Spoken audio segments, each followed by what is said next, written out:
ஆண்டவராகிய இயேசு கிறிஸ்துவின் நாமம் மகிமைப்படுவதாக. இந்த நல்ல நாளிலும் அவர் சிலுவையிலே மொழிந்த இந்த வார்த்தைகளை தியானிக்கும்படி, தேவன் நமக்காக சிந்தின இந்த இரத்தத்தை நினைவு கூறும்படி, அவர் நமக்காக பட்ட பாடுகளையும் நமக்காக அடைந்த வேதனைகளையும் நினைவு கூறும்படி இந்த இடத்துல கூடி வந்திருக்கிற உங்களை யாவரையும் ஆண்டவராக இயேசுவின் நாமத்தினாலே நான் வாழ்த்தி வரவேற்கிறேன். நாம் சேர்ந்து நம்ம இந்த 5வது வார்த்தைக்குள்ளாக ஒரு சில காரியங்களை இந்த காலை வேளையிலும் நாம் தியானிக்க போகிறோம்.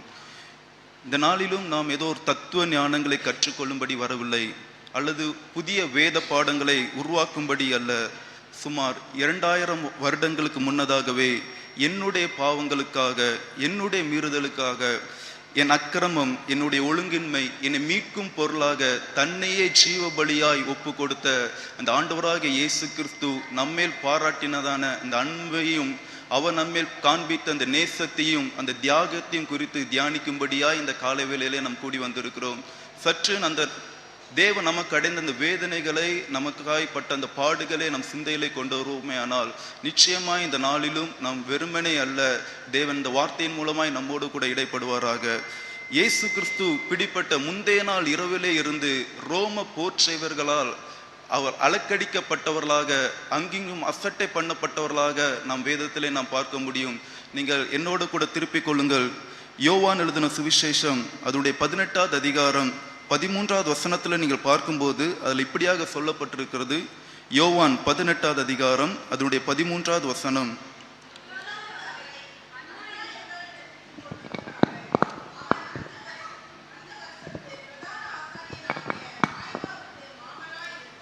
இந்த இடத்துல பார்க்கும்போது முதலாவது அவர் எங்க கொண்டு போனார்களாம்? அண்ணா என்பவனிடத்திற்கு கொண்டு போனார்கள். அதே அதிகாரம் நீங்க 24வது வசனத்துல நீங்கள் பார்க்கும்போது,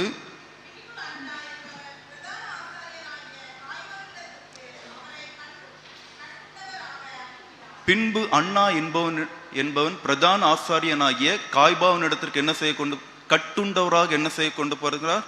அனுப்பப்படுகிறார் என்பதை நாம் பார்க்கிறோம். அதே அதிகாரம் 28வது வசனத்துல நீங்கள் பார்க்கும்போது இந்த இடத்துல சொல்லப்பட்டிருக்கிறது,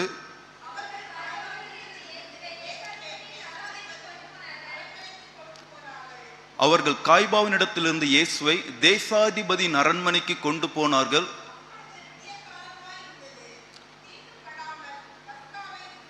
போதும். இந்த இடத்துல நீங்கள் பார்க்கும்போது இப்படி 3 இடத்துக்கு என்ன செய்யப்படுகிறார்? தன்னுடைய சிலுவையை தானே சுமந்தவராய் அங்கும் இங்கும் அலக்களிக்கப்படுகிறத நாம் பார்க்க முடிகிறது. இப்பொழுது நாம் பார்க்கும்போது இந்த 5வது வார்த்தையை அவர் சொல்லும்போது, இந்த யோவான் நீங்கள் 19வது அதிகாரம் 28வது வசனத்துல சொல்லுகிறார், அதன் பின்பு எல்லாம் முடிந்தது என்று இயேசு அறிந்து வேத வாக்கியங்கள் நிறைவேறத்தக்கதாக தாகமா இருக்கிறேன் என்று சொல்லுகிறத நாம் பார்க்க முடியும். இப்பொழுது அவருடைய சரீரத்தை நாம் பார்க்கும்போது ஒரு உளப்பட்ட நிலம் எப்படியாக தோற்றமளிக்கிறதோ அவ்வண்ணமாக அவருடைய சரீரம் என்ன செய்கிறது? தோற்றமளிக்கிறத நாம் பார்க்க முடிகிறது. இந்த இடத்துல அந்த 29வது வசனத்துல நீங்கள் பார்க்கும்போது, அதே யோவான் 19வது அதிகாரம் 29வது வசனத்துல நாம் பார்க்கும்போது, காடி நிறைந்த பாத்திரம் அங்கே வைக்கப்பட்டிருந்தது. அவர்கள் கடற்காலனை காடியிலே தோய்த்து ஈசோப்பு தண்டிலே மாட்டி அவர் வாயினிடத்தில் நீட்டி கொடுத்தார்கள். இந்த வசனத்தை நீங்கள் பார்க்கும்போது இது ஆண்டவராகிய இயேசு கிறிஸ்துவை பற்றி பல 100 வருடங்களுக்கு முன்பதாக தாவீதினால் சொல்லப்பட்ட ஒரு தீர்க்க தரிசன வசனமாக காணப்படுகிறது. நீங்க சங்கீதங்களின் புஸ்தகம் 69ஆம் சங்கீதம் 21வது வசனத்துல நீங்கள் பார்க்கும்போது, என் ஆகாரத்தில் கசப்பு கலந்து கொடுத்தார்கள், என் தாகத்திற்கு காடியை குடிக்க கொடுத்தார்கள் என்று எழுதப்பட்டிருக்கிறத நாம் பார்க்க முடியும். சங்கீதம் 69ஆம் சங்கீதம் அதோடைய 21வது வசனத்துல. அப்போ ஆண்டவராகிய இயேசு கிறிஸ்துவுடைய வாழ்க்கையை நாம் பார்க்கும்போது அவர் வேத வாக்கியங்களே அன்றி அவருடைய வாழ்க்கையில ஒன்றும் என்ன செய்யப்படவில்லை, நிறைவேறுதலாய் காணப்படவில்லை.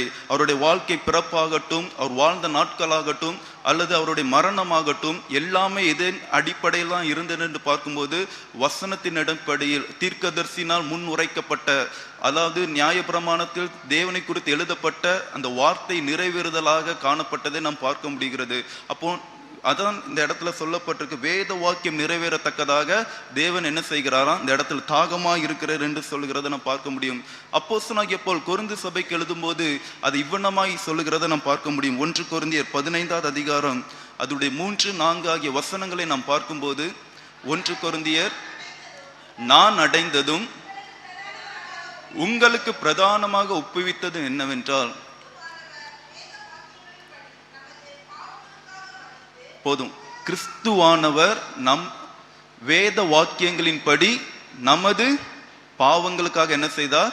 மரித்தார். முதலாவது நாம் பார்க்கும்போது வேத வாக்கியங்களின்படி நம்முடைய பாவங்களுக்காக மரித்தார். அடுத்து தொடர்ந்து வாசிங்க.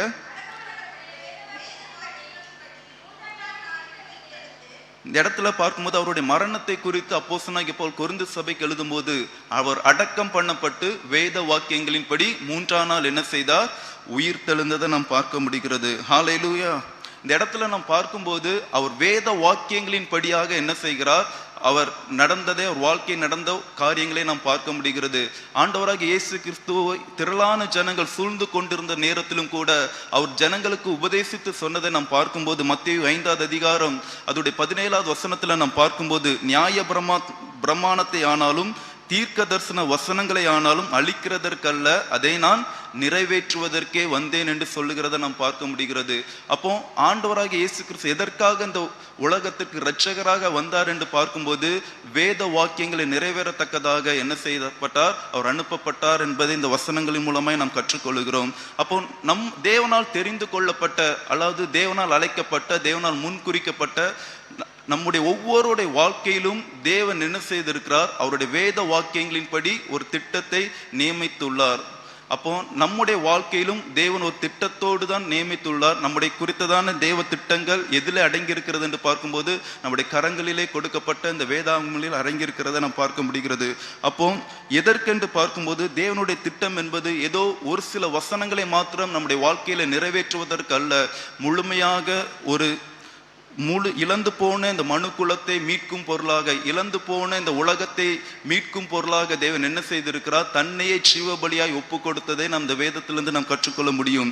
அப்போ தேவனால் தெரிந்து கொள்ளப்பட்ட நம்முடைய ஒவ்வொருடைய வாழ்க்கையிலும் கூட அந்த வேத வாக்கியங்கள் நிறைவேற வேண்டியது அவசியமாய் காணப்படுகிறது. நம்முடைய வேதத்தை பார்த்தாலே நம்ம என்ன செய்ய முடியும்? நம்ம எவ்வளவாய் நம் வேதத்தை வாசிக்கிறோம் என்பதை நாம் புரிந்து கொள்ள முடியும். சிலர் வேதத்தை நாம் பார்க்கும்போது இந்த பகுதி மொத்தம் எப்படி இருக்கும்? நல்லா வீதியா தண்டியா இருக்கும், அப்படிதானே? அப்போ என்ன செய்வாங்க? சங்கீதம் மட்டும் தான் வாசிக்கிறாங்க. சில பேர் பார்க்கும்போது பழைய ஏற்பாடு மட்டும் எப்படி இருக்கும்? அடிக்கடி நம்ம இந்த வேதத்தை நம்ம வாசிக்கும் போது நம்ம என்ன அந்த இடம் எப்படி இருக்கும்? வித்தியாசம் தெரியும், அப்படிதானே? அப்போ நம்முடைய வேதத்தை நாம் பார்க்கும்போது நாம் புரிந்து கொள்ள முடியும். நம்ம எதை நாம் அதிகமாய் வாசிக்கிறோம், எதை நம்ம அதிகமாய் மறுபடியும் வாசிக்கிறோம் என்றால் நம்ம ஒரு குறிப்பிட்ட பகுதியை மட்டும் நாம் வாசிக்கிறவர்களா இருந்தால் தேவன் நம்முடைய வாழ்க்கையில வைத்திருக்கிறதான அந்த திட்டங்களையும் நோக்கங்களையும் நம்மால் என்ன செய்ய முடியாது? புரிந்து கொள்ள முடியாது.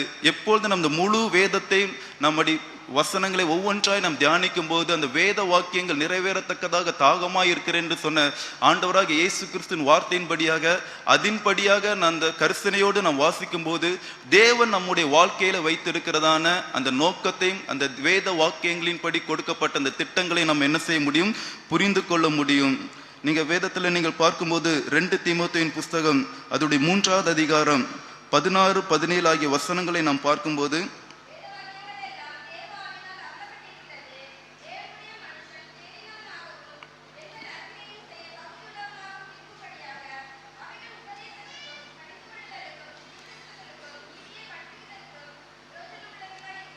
இந்த இடத்துல நீங்க பார்க்கும்போது 16ஆவது வசனத்துல நீங்க பார்க்கும்போது வேத வாக்கியங்கள் எல்லாம் தேவ ஆவியினால் என்ன செய்யப்பட்டு இருக்கிறது?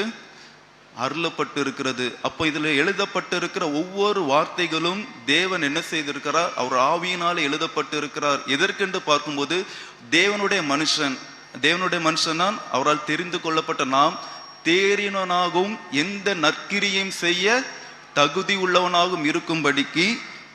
அடுத்து தொடர்ந்து வாசிக்கும் போது அவைகள் உபதேசத்துக்கும் கடிந்து கொள்ளுதலுக்கும் சீர்திருத்துதலுக்கும் நீதியை படிப்பிக்குதலுக்கும் பிரயோஜனம் உள்ளவைகளாய் இருக்கிறது என்று நாம் பார்க்க முடிகிறது.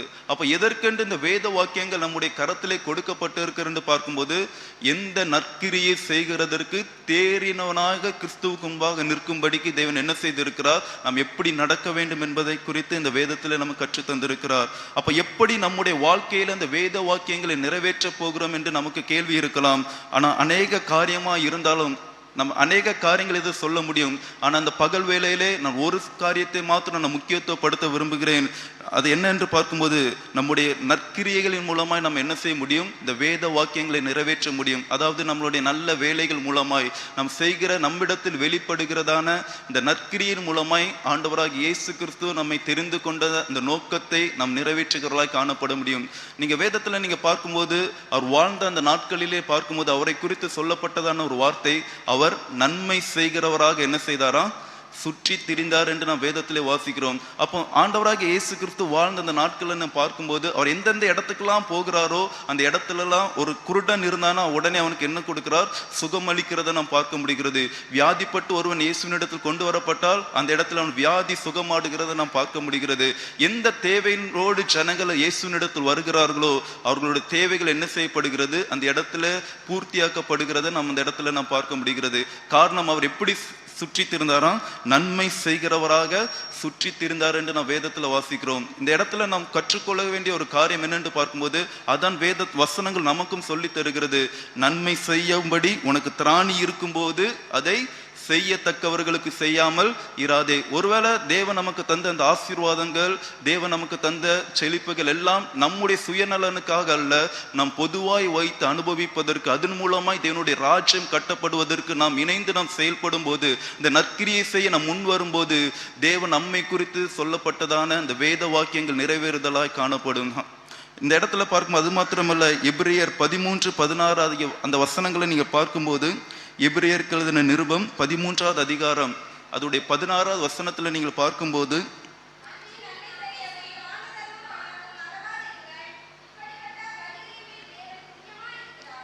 இந்த இடத்துல நீங்க பார்க்கும்போது, அன்றியும் நன்மை செய்யவும் தான தர்மம் பண்ணவும் மறவாதிருங்கள். இப்படிப்பட்ட பலிகளின் மேல் தேவன் எப்படி இருக்கிறாராம்?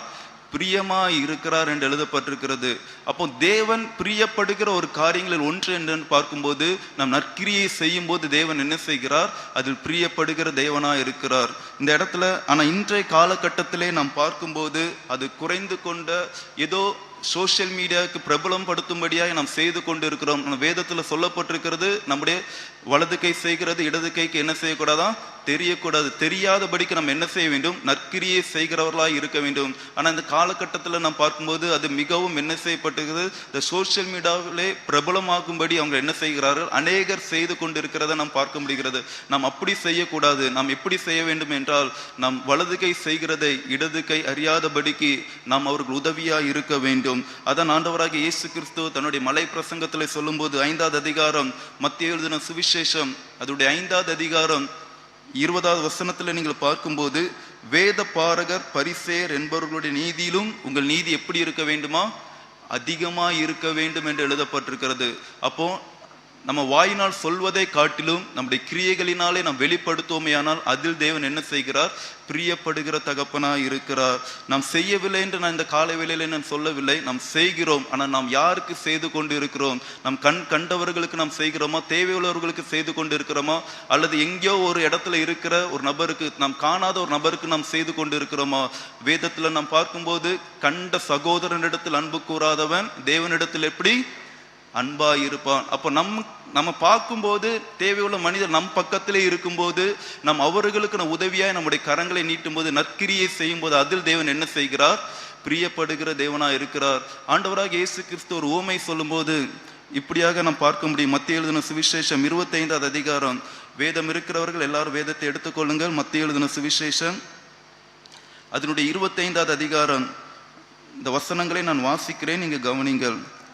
அதனுடைய 34-35 ஆகிய வசனங்களை நான் முதலாவது வாசிக்கிறேன். மத்தேயு எழுதின சுவிசேஷம் 25வது அதிகாரம் 34-35 வசனம். அப்பொழுது ராஜா தமது வலது பக்கத்தில் நிற்பவர்களை பார்த்து, வாருங்கள், என் பிதாவினால் ஆசீர்வதிக்கப்பட்டவர்களே, உலகம் உண்டானது முதல் உங்களுக்காக ஆயத்தம் பண்ணப்பட்டிருக்கிற ராஜ்யத்தை சுதந்திரித்துக் கொள்ளுங்கள். பசியாயிருந்தேன், எனக்கு போஜனம் கொடுத்தீர்கள். தாகமாயிருந்தேன், என் தாகத்தை தீர்த்தீர்கள். அந்நியனாயிருந்தேன், என்னை சேர்த்து கொண்டீர்கள். வஸ்திரம் இல்லாதிருந்தேன், எனக்கு வஸ்திரம் கொடுத்தீர்கள். வியாதியாயிருந்தேன், என்னை விசாரிக்க வந்தீர்கள். காவலில் இருந்தேன், என்னை பார்க்க வந்தீர்கள் என்பார்.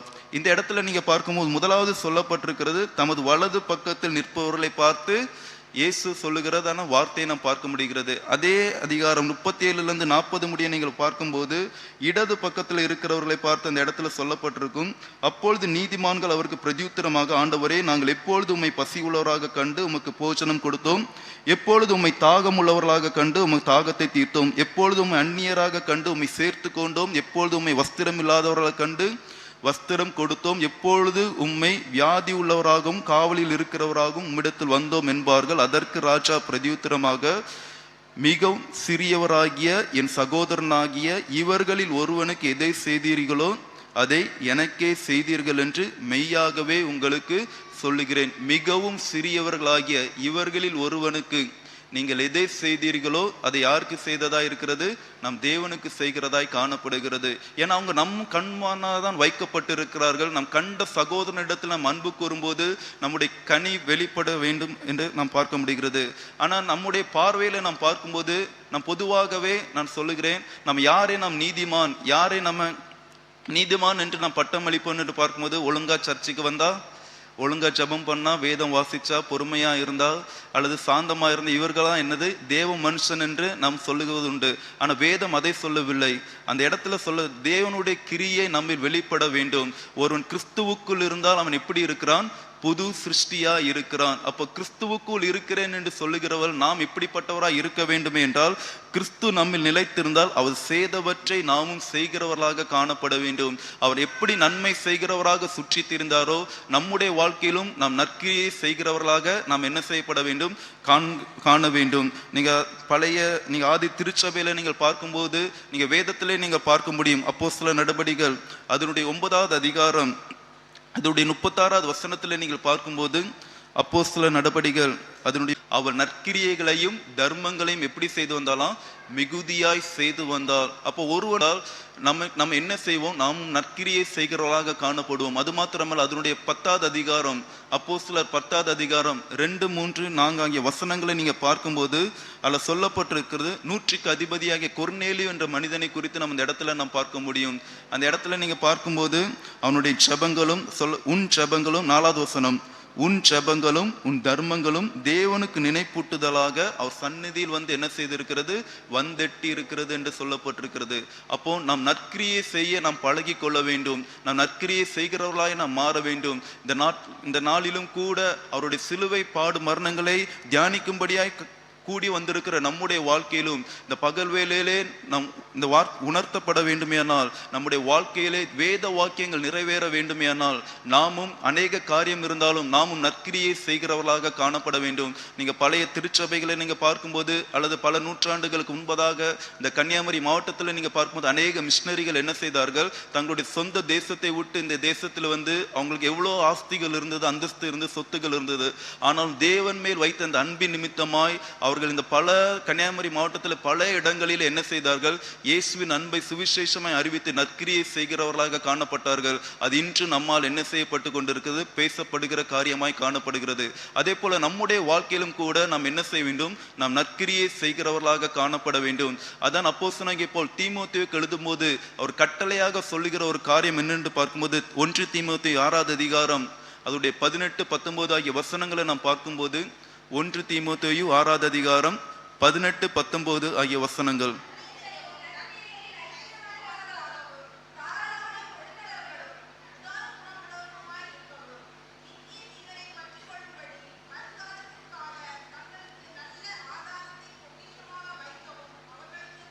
இந்த இடத்துல என்ன பார்க்கும்போது, நன்மை செய்யவும் நற்கிரியைகளில் ஐஸ்வர்யவான்களாகவும் தாராளமாய் கொடுக்கிறவர்களாகவும் உதார குணமுள்ளவர்களாகவும், அடுத்த வசனத்துல பார்க்கும்போது அவர்களுக்கு நீ என்ன செய்? கட்டளையிடு. கடைசி நாம் பார்க்க முடியும். அப்போ அப்போஸ்தலனாகிய பவுல் அவனோடு கூட இருந்த தீமோத்தேயுவுக்கு கட்டளையிட்டு சொன்னது, நீ என்ன செய்ய வேண்டும்? நற்கிரியை நீ செய்ய வேண்டும், தான தர்மம் பண்ண வேண்டும், தாராளமாய் நீ கொடுக்க வேண்டும், உதாரண குணமுள்ளவராய் நீ காணப்பட வேண்டும் என்று என்ன செய்கிறான்? கட்டளை எடுக்கிறத நாம் பார்க்க முடிகிறது. பிரியமானவர்களே, நம்முடைய வாழ்க்கையிலும் கூட நம் தேவன் நமக்கு தந்த வேலைகளாகட்டும், அந்தஸ்தாகட்டும், அதன் மூலமாய் அது நம்முடைய சுயநலனுக்காக அல்ல, நம் பொதுவாய் வைத்து அனுபவிக்கும்படி நம்மோடு கூட ஒருவன் உதவிக்காக இருக்கும்போது, அவனை நாம் உதவி செய்து நாம் தூக்கி விடும்போது, அவன் நிமித்தமாய் அநேகர் என்ன செய்யப்படுவார்கள்? தூக்கி விடப்படுவார்கள். நற்கிரியை செய்கிறது எதுவாயிருக்கும்? கடைசியாக ஒரு வசனத்தை மாத்திரம் எல்லாரும் சேர்ந்து வாசித்து நாம் முடிப்போம். எபேசியருக்கு எழுதின நிருபம் 2வது அதிகாரம் அதோடைய 10வது வசனத்துல நாம் பார்க்கும்போது, எபேசியர் 2வது அதிகாரம் அதோடைய 10வது அதிகாரம், வேதம் இருக்கிறவர்கள் வேதத்தை திருப்பி நாம் சேர்ந்து இந்த வசனங்களை நாம் வாசிக்க போகிறோம். எபேசியர் 2வது அதிகாரம் அதோடைய 10வது வசனம். ஏனெனில் நற்கிரியைகளை செய்கிறதற்கு நாம் கிறிஸ்து இயேசுவுக்குள் சிருஷ்டிக்கப்பட்டு தேவனுடைய செய்கையாயிருக்கிறோம். அவைகளில் நாம் நடக்கும்படி அவர் முன்னதாக அவைகளை ஆயத்தம் பண்ணி இருக்கிறார் என்று எழுதப்பட்டிருக்கிறது. நற்கிரியை செய்கிறதற்கு நாம் கிறிஸ்து இயேசுவுக்குள் என்ன செய்யப்பட்டு இருக்கிறோம்? சிருஷ்டிக்கப்பட்டு இருக்கிறோம். அப்போ தேவனுக்குள்ளாக நாம் சிருஷ்டிக்கப்பட்டது எதற்கென்று பார்க்கும்போது அநேக காரியங்கள் இருந்தாலும் இந்த காலையில் ஒரு காரியத்தை மாத்திரம் நாம் முக்கியத்துவப்படுத்த வேண்டும். ஏனால் நாம் நற்கிரியை செய்யும்படிக்கு கிறிஸ்து இயேசுக்குள்ளாக நாம் என்ன செய்யப்பட்டிருக்கிறோம்? சிருஷ்டிக்கப்பட்டு இருக்கிறோம். அவர் முன்னதாக அவைகளை என்ன செய்திருக்கிறார்? ஆயத்தம் பண்ணி இருக்கிறார். அப்போ வேத வாக்கியங்கள் நிறைவேறத்தக்கதாக தாகமாய் இருக்கிறேன் என்று தேவன் சொல்லுகிற காரியம் அநேக காரியங்கள் இருந்தாலும் இந்த இடத்துல நாம் பார்க்க முடிகிறது. நாமும் நற்கிரியை அவரை போல நாமும் நற்கிரியை செய்கிறவர்களாக நாம் தோற்றமளிக்கும் போது, நாமும் நற்கிரியை செய்கிறவர்களாக நம்முடைய வாழ்க்கையில நாம் மாறும்போது தேவன் பிரியப்படுகிற தகப்பனாய் இருக்கிறார். இந்த நாளிலும் நாம் ஒரு தீர்மானத்தோடு நாம் கடந்து செல்வோம். தேவன் தாமே இந்த வார்த்தையின் மூலமாய் நாம் ஒவ்வொருவரையும் ஆசீர்வதிப்பாராக. ஆமென்.